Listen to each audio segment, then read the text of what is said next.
مساء الخير عليكم ومرحبا بكم عند سكيكرا. سكيكرا اليوم ترحب بكم كامل، بالكبار بالصغار بالأمهات بالبنات بالنساء. نقول لكم توحشتكم بزاف، والله لا يجعلها غيبة كيما هاد المرة. الغالب كانت عندي شوية ظروف مع زدت مرضت شوية. نقول لكم مرحبا بكم، وش راكم؟ توحشتكم بزاف. راح نديكم اليوم لواحد الجولة خفيفة ظريفة في العين تاع المشاكي اللي راهي متواجدة في منطقة جيجل، بصح تجي شوية بعيدة على السونتر فيل. واحد العين الله يبارك الماء تاعها دي فوا يدفك على الجبال، ومين داك يحبس ومن بعد يزيد يعاود يربروني. هنا في نهاية أسبوع رحنا أنا والعائلة تاعي، ديرنا دورة، حوسنا. نقول لكم تمتعوا بهذو المناظر الخلابة. وانا تاني توحشتكم بزاف، جميع اللي سقس عليا ولا اللي حوس عليا سواء بريفي ولا بلي ميساج ولا في لي كومونتير، نقول لهم سكيكرا بربي ان شاء الله رجعت لكم هذه المره. واش نقول لكم؟ واش راهم وليداتكم كيفاش خدموا في الامتحانات؟ واش راكم دايرين فيها؟ احكيوا لي مع الشتاء هذا والبرد، الله جعلها نعمه وحفظها من الزوال الشتاء هذه. اللهم سقينا غيثا نافعا يا رب. توحشنا هذاك الدفا والبرد اللي الصيف كامله وحنا نعانيو من هذاك الرطوبه والسخانه اللي كانت زايده. هكذا الزرع ان شاء الله ينبت والفلاحين يستبشروا خير يا ربي. ان شاء الله تكون امطار نتاع الخير والبركه، وما نحكيوش على تاني اخواننا في فلسطين، نقولوا اللي ماتوا ربي يرحمهم، واللي مازالوا ربي يفك حوالهم، وربي ان شاء الله يحررنا فلسطين.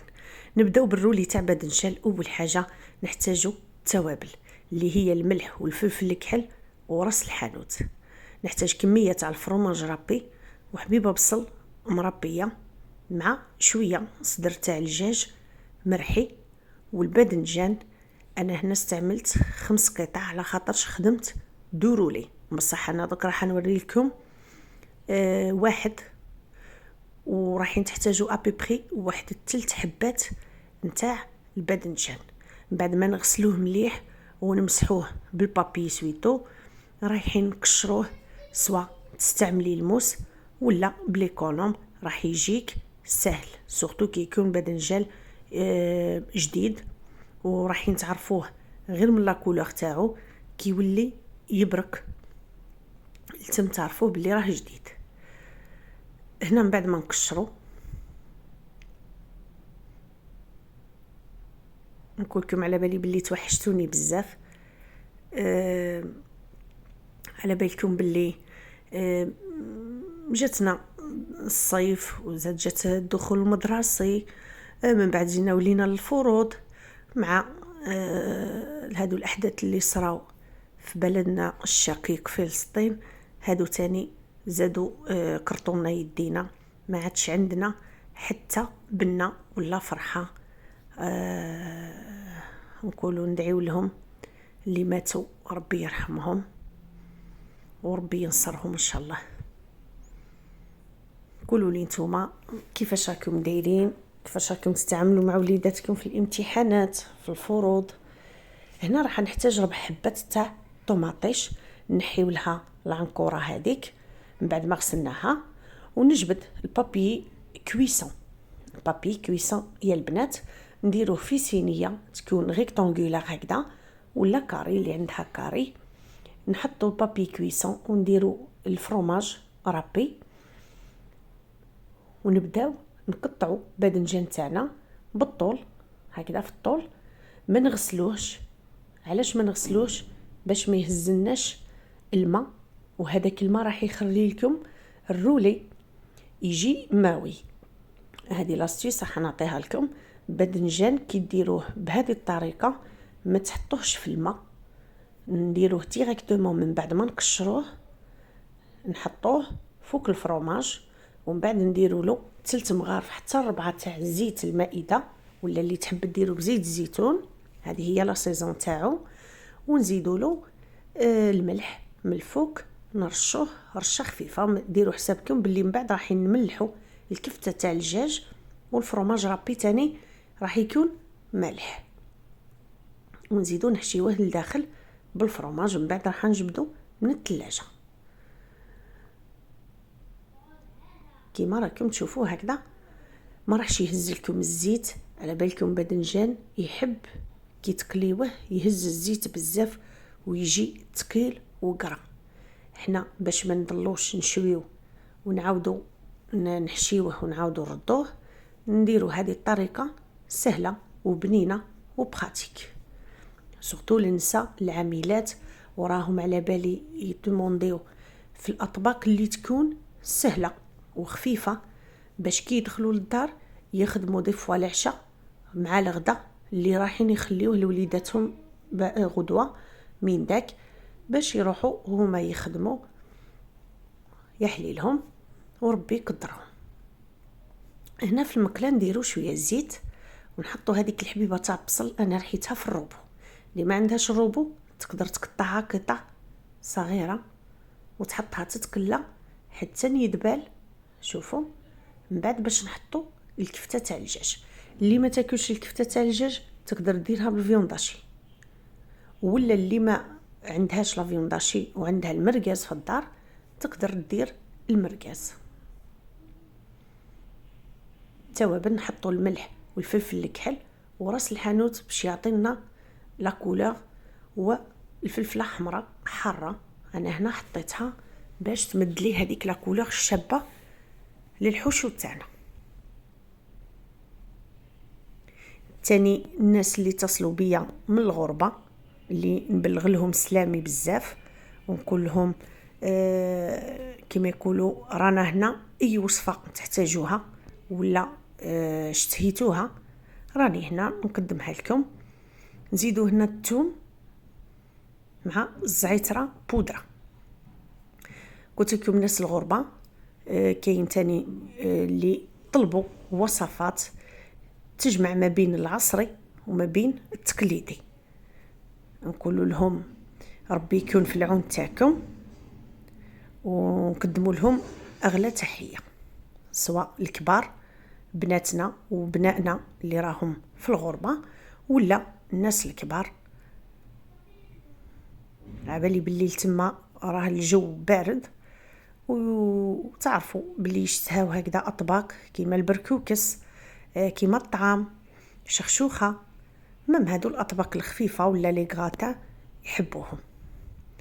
دوك هنا من بعد ما الكفته هذيك تاعي شربت هذيك لاصوص وراح منها هذاك الماء، طوماطيش درنا لها الزعتره وبودغ كي طابت ميكسيتها شويه بالبراميكسور وندهن باذنجان هذاك تاعي.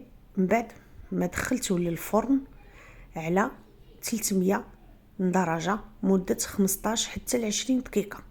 كي تشوفوه حطيته في الرف الثالث، كي تشوفوه دبال ونديري تشوى.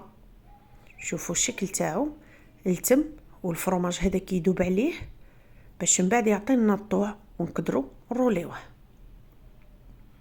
ندهنوه بلاصوص طوماط هذيك اللي رحيناها ونزيدوا عليها الكفته تاع الدجاج. اللي عندها المعدنوس تقدر تحط، اللي ما عندهاش وما تحبوش تستغنى عليه. بلس الفرماج، انا هنا عندي فرماج طارتيني حطيته شويه في الفريجيدار كي برد ربيته. من بعد نرولي الرولي تاعي، وصدقوني هذه الطريقه يجي بنين بنين بنين. انا كنت مره درته لكم في القناه محشي، والمره الاولى درته لكم بمشوي وحطينا فيه المرقاز. الا حبيتوا نخلي لكم الوصفه في الرابط رايحين تلقاوها. من بعد ما درنا الفرماج رايحه نروليه كيما درنا الرولي تاع بطاطا في شهر رمضان الكريم، وان شاء الله راه بدات تقرب الاشهر وراح يحل علينا. يا رب يجيبوا علينا بخير وعافيه ونكونوا من الحيين يا رب. شوفوا هنا بالبابي كويسون يعاوننا باش نروليوه.